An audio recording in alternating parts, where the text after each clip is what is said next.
Mesdames, Messieurs, bonjour et bienvenue à la revue des Grandes Unes, édition de ce mercredi 29 novembre 2023. Nous sommes en direct de nos studios de Douala. Prenons la première escale en kiosque, découvrons les principales manchettes des tabloïds de ce matin et la nouvelle expression Bafoussam Fumbout, 8 morts sur la route. Titre la nouvelle expression de ce jour. La collision entre un camion et un autobus d'une agence de voyage a fait en plus 11 blessés graves.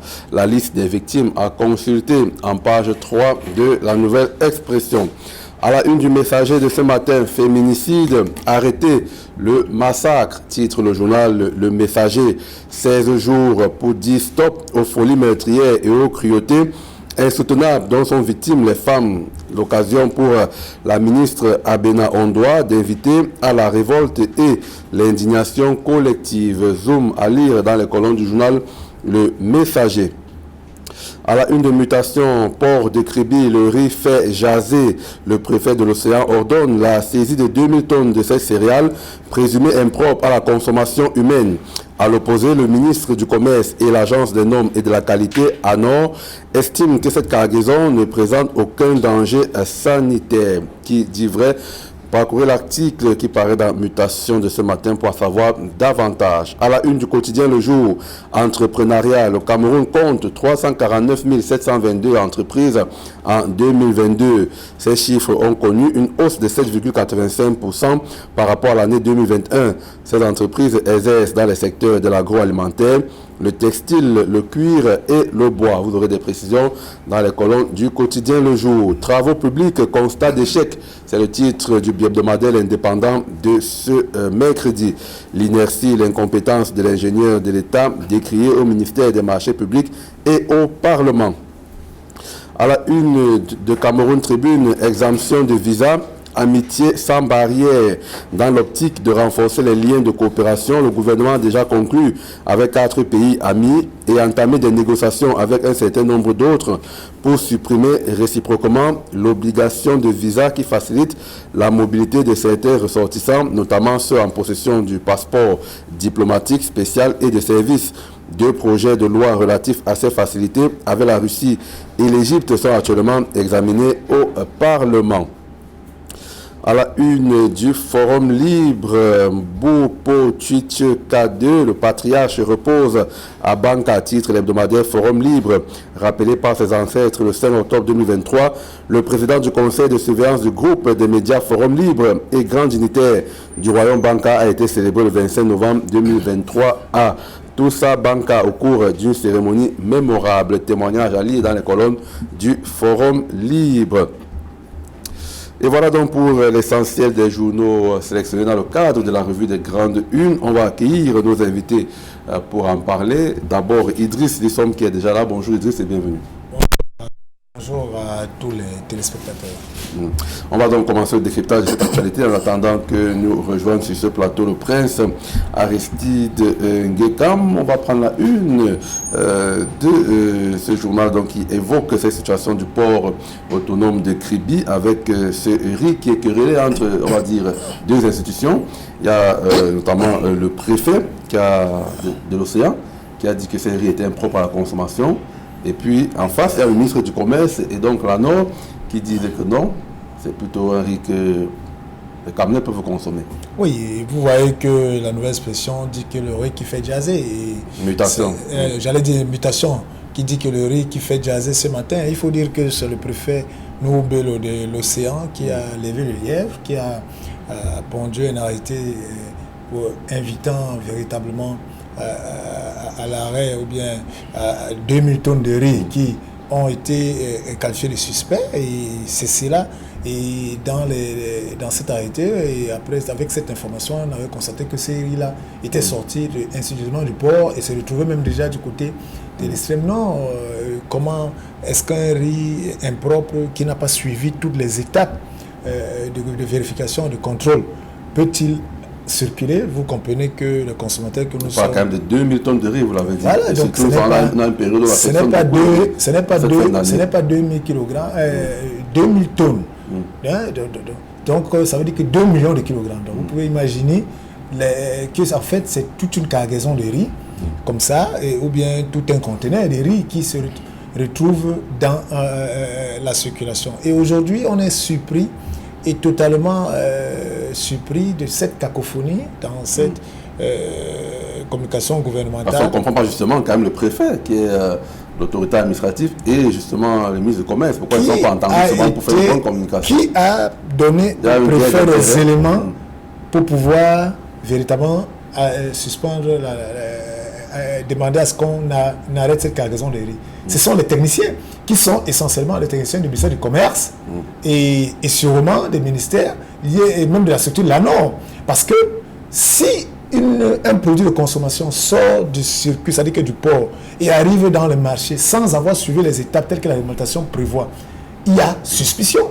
Est-ce que le préfet devrait applaudir cela ou bien accepter cela? Parce qu'on ne peut pas quand même véritablement laisser un produit entrer dans la circulation sans qu'il ne passe par les mailles selon la réglementation. Maintenant, lorsque le ministère du Commerce et l'agence de normalisation, la norme, viennent nous dire après coup que ce riz est propre à la consommation, vous comprenez tout de suite qu'il y a quelque chose qui ne va pas. Ou bien c'est le ministère du Commerce qui n'a pas fait son job, ou bien il a mal fait son job, ou bien c'est une question de bakchich. Vous voyez, comme nous sommes dans un environnement où c'est le cash qui parle, où on est dans la corruption tout azimut. Je vous parlais ici la semaine dernière du fait que il y a certains opérateurs économiques qui ont souvent pris la peine de se moquer de nous, les journalistes que nous sommes, parce que nous dénonçons un produit impropre à la consommation et que les agents du ministère du Commerce arrivent, au lieu d'enlever ce produit dans la circulation, ils vont plutôt derrière le comptoir, et derrière le comptoir, ils ont du cash, et ce produit-là reste. Et ce sont ces mêmes opérateurs économiques qui, des jours après, nous disent, mais allez encore appeler ces gens-là pour qu'ils viennent véritablement nous gêner. Au lieu que de venir nous voir aussi derrière le comptoir pour prendre votre part du gâteau et laisser les choses telles quelles. Donc vous comprenez que nous sommes dans un environnement où cette décision, aujourd'hui, fait jaser. Pourquoi? Parce qu'on ne sait pas qui dit la vérité. Est-ce que le préfet voulait sa part du gâteau et il a véritablement demandé que les 2000 tonnes de riz soient enlevées de la circulation? Est-ce que le préfet a raison et c'est le ministère du Commerce et la norme qui ont pris leur part du gâteau pour venir maintenant casser cet arrêté préfectoral? Donc vous comprenez que nous sommes dans un environnement où c'est le consommateur qui est le perdant. Parce que personne ne peut nous démontrer, nous dire que ce riz est propre à la consommation.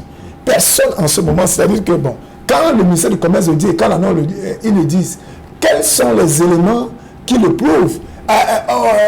Ont-ils fait une démonstration par rapport à cette cargaison de riz pour démontrer que non, voilà, le riz, il est propre à la consommation, les accusations qui sont faites ne sont pas fiables. Bon, ils nous le disent, mais comment allons-nous être convaincus? Comment une autorité comme un préfet peut-il décider d'arrêter une cargaison et on revient le jour après pour dire que le préfet a tort? Qui a donné les éléments de langage, les éléments techniques au préfet? Parce que pour que le préfet arrive à ce type de décision, il a des collaborateurs, il travaille avec ces sectoriels. Ce sont ces sectoriels qui lui ont sûrement posé le dossier sur la table. Est-ce que les sectoriels ont poussé donc le préfet à commettre une faute?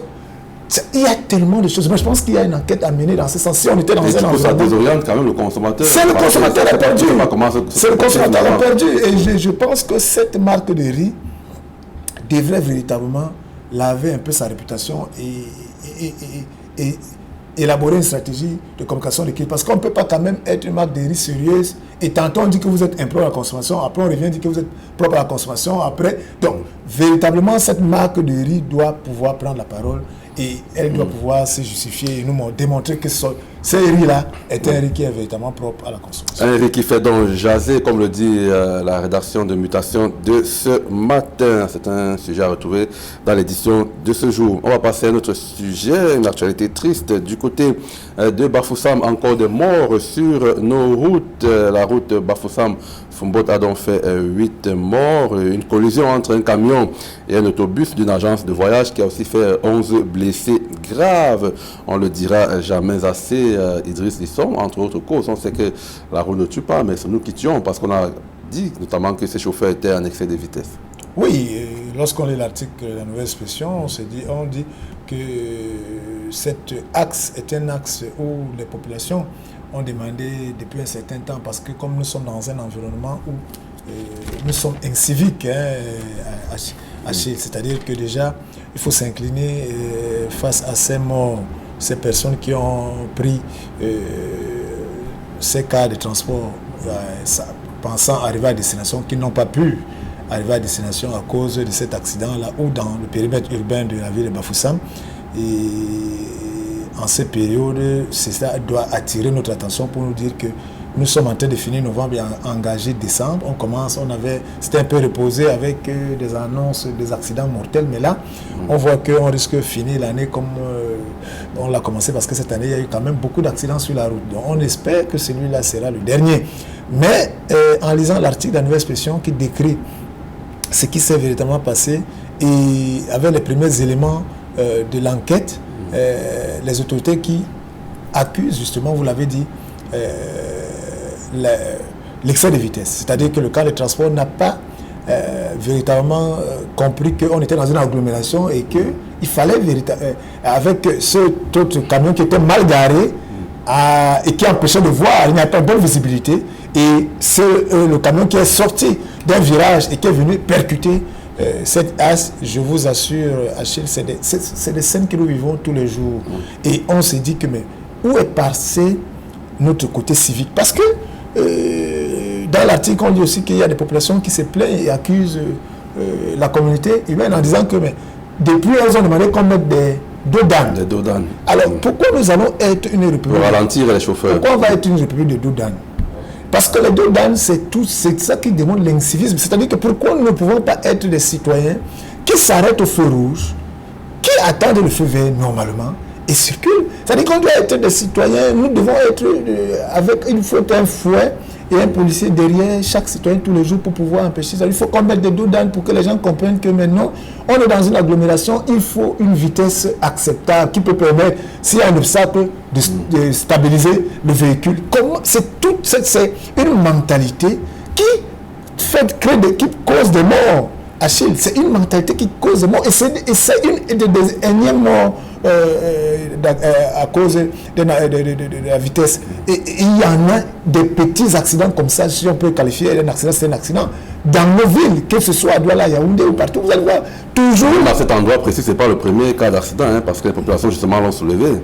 Oui, donc pour dire que, comme nous avons donc une mentalité incivique, il faudrait donc aujourd'hui que la communauté urbaine puisse pouvoir installer ces dos d'âne là pour amortir, parce que cette rue est qualifiée d'une rue qui contribue à tuer plusieurs citoyens, parce que les chauffeurs sont inciviques et ils ne veulent pas comprendre qu'on est dans une agglomération et qu'on est dans une intersection qui n'est pas du tout, qui est dangereuse, et qu'il faille toujours mettre la pédale douce. Donc moi je pense que face à l'incivisme des chauffeurs et des camionneurs en général, il faut peut-être finalement mettre des dos d'âne. Maintenant, mais ceux qui nous regardent, qui sont des chauffeurs, moi je ne sais pas, lorsque vous êtes derrière le volant, qu'est-ce que ça prend? Il y a cette excitation à pouvoir véritablement toujours aller vite, et surtout à ne pas respecter les panneaux de signalisation, à ne pas respecter le fait que si on est dans une agglomération, il faut y aller, il faut rouler doucement.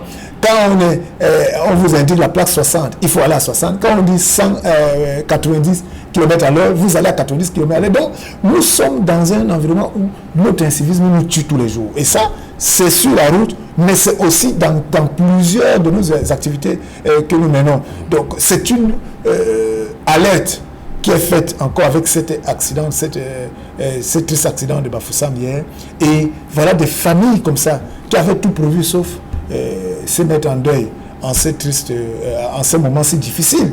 Et encore une mort sanguinaire et sanguinolente comme celle-là. Donc moi je suis véritablement toujours peiné lorsque nous sommes face à des situations d'accidents de circulation qui sont liés à des excès de vitesse, et encore plus dans une agglomération urbaine comme la ville de Bafoussam, et dans un lieu qui est, on peut parler de récidive, c'est un accident de trop, alors qu'on a déjà, les uns et les autres sont conscients que cet endroit est une rue accidentogène. Donc, c'est véritablement triste, et avec cet accident de trop, que la communauté urbaine, finalement, nous n'ayons pas encore commencé à changer, véritablement installer les dos d'âne à cette là pour que tout au moins cette fin d'année finisse, pour qu'il n'y ait plus un autre accident mortel de ce côté de Bafoussam. Alors, vous pouvez consulter la liste des victimes de cet accident et surtout ceux qui sont encore à l'hôpital, les blessés et graves dans les colonnes de la Nouvelle Expression. Le journal qui nous dit aussi que le gouverneur de la région de l'Ouest a rendu visite donc à ces blessés du côté du centre hospitalier régional de Bafoussam à Kouekong.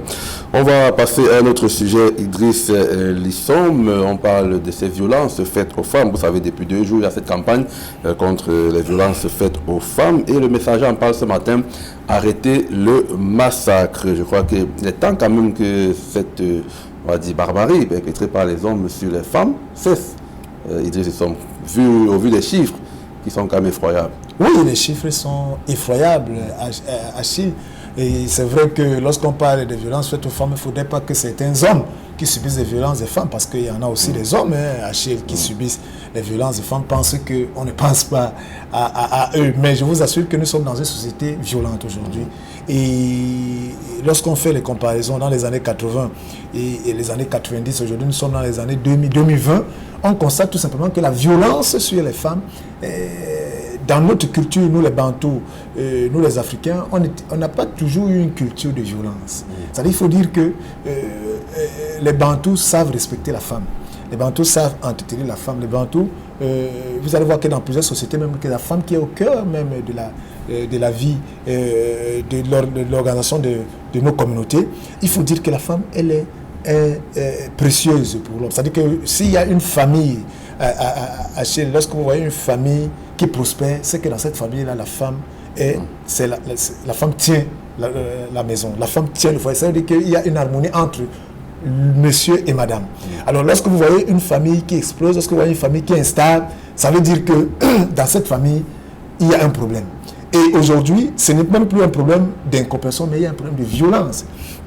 Et pendant longtemps, les femmes sont restées, comment on veut dire, elles sont silencieuses face à ce qu'elles subissent, dans les foyers. Et aujourd'hui, je pense que avec ces cris d'alerte et avec les faits que nous vivons, vous voyez le nombre de femmes qui ont été tuées. Si vous regardez la chronique cette année, telle femme découpée en morceaux du côté d'Union Ekele, telle autre tuée dans un quartier de Douala, telle autre massacrée. Le nombre de femmes, au moment où je vous parle, il y a un homme qui est en train de gifler et de donner des coups à une femme.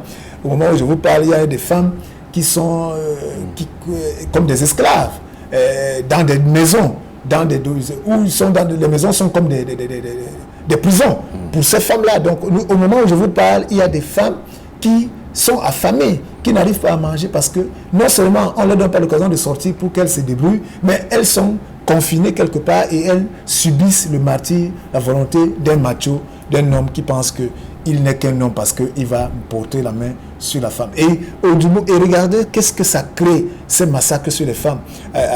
Quand nous voyons des familles divisées, quand nous voyons des enfants même traumatisés, lorsque vous voyez ces enfants qui vivent ces scènes de violence, où le père martyrise la maman, cogne sur la maman, la bastonne, et très souvent, on a vu des femmes qui ont été battues à mort. On a vu des femmes qui, tellement amoureuses de leur partenaire, malgré ces bastonnades, restent toujours en mariage, ne quittent pas le foyer. On a même vu certaines qui ont été poursuivies par les hommes, même dans sa belle famille. Lorsqu'une femme abandonne la maison, elle dit que j'en ai marre de ces bastonnades, il veut même venir dans la belle famille pour continuer à bastonner cette dernière, parce que pour lui, comme il a doté, comme c'est sa femme, donc c'est son objet, donc il peut en faire ce qu'il veut. Donc je vous assure que cet article de Messager et cette campagne de 2 semaines qui est engagée avec le ministère de la promotion de la femme et de la famille est une interpellation pour tous les hommes et toutes les femmes. Moi, je pense qu'un homme ne va pas dominer la femme parce qu'il bat sur elle. Moi, je pense qu'il faudrait... C'est aussi une question psychologique. Je pense qu'il y a un accompagnement psychosocial à faire à certains hommes parce que une fois ici, vous vous souvenez, c'est le président Singekam qui souriait celui-là, qui disait que quand je disais que nous sommes tous des malades, que en fait la santé mentale, en termes de santé mentale, quelqu'un qui bat sur une femme est un malade. Ça, il faut le dire, il faut comprendre cette personne. Pourquoi arrive-t-il là? Est-ce que il ne doit pas aller voir un psy. Parce qu'on peut se dire qu'il y a effectivement 1001 autres solutions. Mais bien sûr. Taper sur la femme, il faut refouler par exemple ses frustrations. Mais regardez. On peut faire de 1001 manières. Regardez seulement de taper sur la femme. Regardez même les enfants, Achille. Lorsque vous bastonnez un enfant, ce n'est pas parce que vous allez battre sur l'enfant que cet enfant-là va changer de comportement. Vous voyez, parce qu'en fait, souvent la bastonnade, on dit qu'elle est corrective.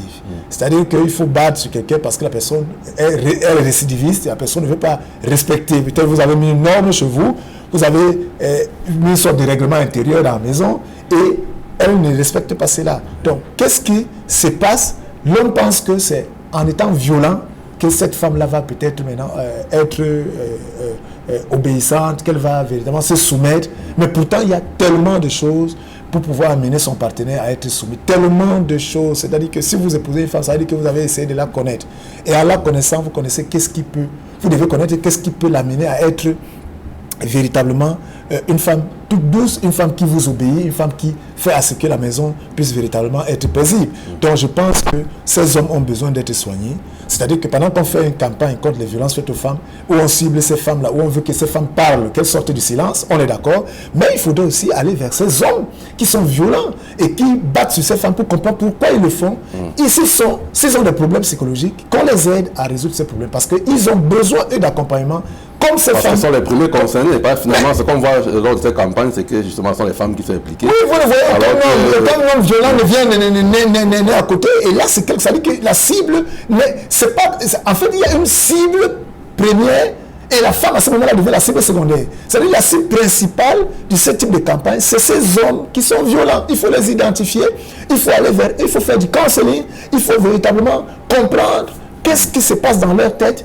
S'ils ont des problèmes d'instabilité, les aider, les accompagner à pouvoir devenir stables. Parce que moi, je pense que très souvent, ces idées de campagne sont très bonnes, mais on passe le temps avec la cible secondaire et on laisse la cible principale qui sont les hommes les concernés qui sont violents et finalement, on revient à la case de départ. Parce que si aujourd'hui, ce n'est plus Madame X qu'on a battu, ça sera Madame Y qu'on va battre demain. Donc en fait, ça veut dire que celui qui est l'auteur de cela n'est pas pris en charge. Donc, il va continuer à faire le forfait jusqu'à ce qu'un jour, par malheur peut-être, il puisse se retrouver à tuer une femme peut-être et se retrouver en prison alors qu'on pouvait arrêter les dégâts très tôt. Donc je pense que cette idée de campagne est très bonne. Il faut aller remonter ces femmes qui souffrent le martyre dans les foyers, mais il faut aussi aller en direction de ces hommes qui pensent que pour qu'ils soient hommes, il faut qu'ils battent sur la femme. Violence faite aux femmes, arrêtez le massacre, cher monsieur. Sujet donc à retrouver dans les colonnes du Messager de ce jour. Passons à un autre sujet d'actualité. Parlons cette fois-ci du climat des affaires. Il y a un chiffre que révèle le jour de ce jour, justement, sur l'entrepreneuriat, et que le Cameroun compte 349 722 entreprises en 2022. Et ça va de l'occasion, ils sont d'élaborer un peu sur ces entreprises-là, notamment la viabilité des entreprises, notamment l'accompagnement de l'État, et pourquoi justement ces patrons qui n'adhèrent pas à ces organisations patronales. Peut-être allons pas à pas d'abord. Quand on parle de 349 000, c'est quand même énorme. Il y a un bond quand même entre ce qui s'est fait il y a 10 ans et aujourd'hui. Oui, on parle en 2 ans, on parle de 7% d'augmentation, c'est-à-dire que les Camerounais prennent quand même conscience qu'ils comprennent qu'il faut entreprendre.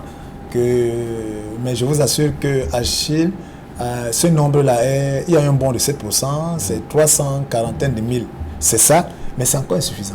Par rapport au tissu économique du Cameroun. Vous estimez que c'est insuffisant? Non, mais c'est insuffisant, Achille. C'est-à-dire par rapport à tout ce qu'il y a à faire, je vous assure qu'il y a tellement de projets entrepreneuriaux à faire, tellement d'entreprises à créer pour apporter des propositions, des solutions aux Camerounais. Maintenant, mais le problème maintenant qui se pose aussi par rapport à ces chiffres, c'est déjà bien de pouvoir donner ces chiffres, parce que vous savez que ces chiffres sont liés à la leçon, il y a des impôts puisque pour pouvoir créer une entreprise, il y a aujourd'hui le guichet qui permet de savoir tel nombre d'entreprises qui sont créées chaque année. Vous savez que on a les éléments, que ce soit au niveau de l'imposition, que ce soit au niveau du guichet unique, c'est-à-dire que le ministère des petites et moyennes entreprises qui s'occupent de ces guichets. Donc je peux...